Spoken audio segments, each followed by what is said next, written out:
Right, let's start with an international company, and we're going to start with Monsanto. It's a provider of agricultural products for farmers, including genetically modified seeds. That's what Petri was referring to. So since the 1970s, they've been tinkering with seeds to produce all sorts of outcomes. And then also Monsanto is the world's largest producer of glyphosates, which is a product they sell as Roundup, which is used to dawn all the weeds between all the crops. And we'll talk in a minute about how those two businesses are related to each other.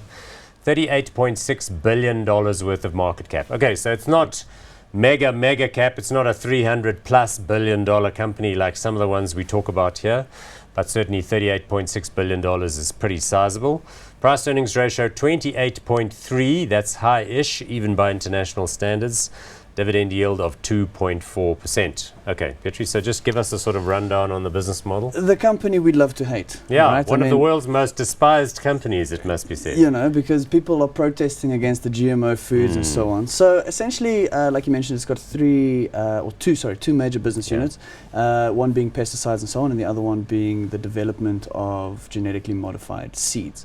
So they sell you the seed, and then they sell you the pesticide to make sure that... and the two work together. So one of the big productivity improvements was you can plant your rows of crops much closer together, because basically the minute the little thing comes out of the ground, then you throw a whole lot of Roundup on top of it. But the plant is developed to be resistant to the pesticide. But everything else gets... But, and then there's the counter argument of all the environmentalists saying that because you've got these GMO sort of seeds growing and whatever, you're using a lot more pesticides, so a lot more chemicals are hitting into the ground, and it's ultimately being absorbed into the food.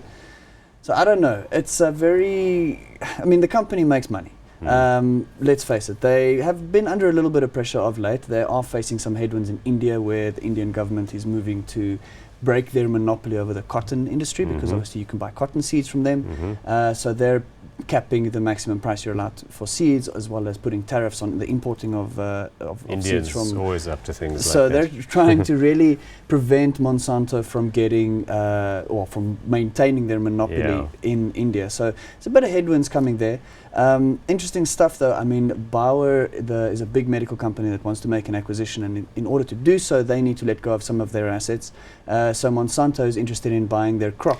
Because the other corporate action that happened recently was that Monsanto was trying to buy its largest competitor, which is a Swiss-based company called Syngenta. They made a buyout offer. There was a lot of that usual posturing and strutting, and in the end, the deal fell apart.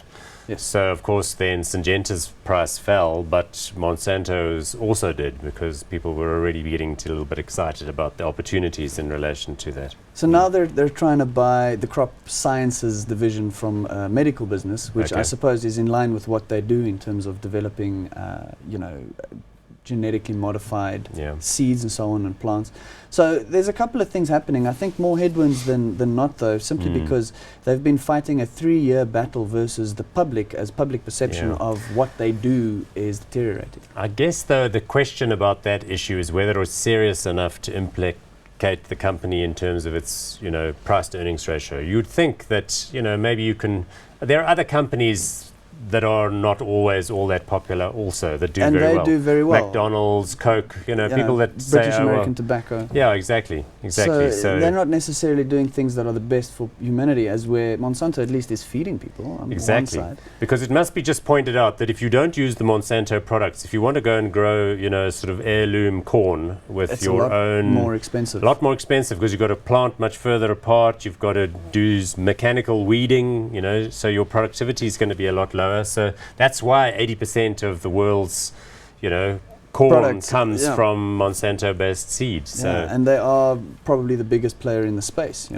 Another headwind I think that they have is that in the US, regulation is being passed on a state level at the moment in order to force food producers to label what GMOs are inside the food.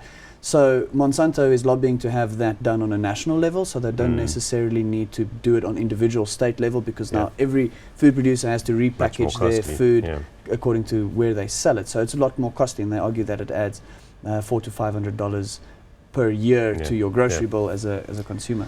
Okay, we're going to run out of time. So as far as this one is concerned, share chart looks a bit sloppy. So that's where the deal comes apart. The market hasn't been all that good.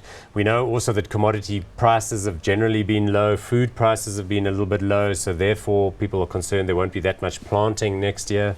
I actually own some of this stock because I bought it somewhere along the line. I've got a loss on it, as most people do if you bought them in the last 3 or 4 years. I just felt that it was one of those kind of technology stories that was probably undervalued, and I thought the Syngenta deal would get done. Yeah. So I guess the question is now, hot or not, hold or sell? It's a really, really tough call. Because ultimately you think that, you know, on the one side it's a good business, it's going to continue making money, and it is you know, it is a supply but of it's not food exactly stuffs. flying right now. But it's not exactly flying right now, so I'm going to go with not hot. Okay, I'm going to go with hot just because I think the original thesis remains in place, but I can see that argument.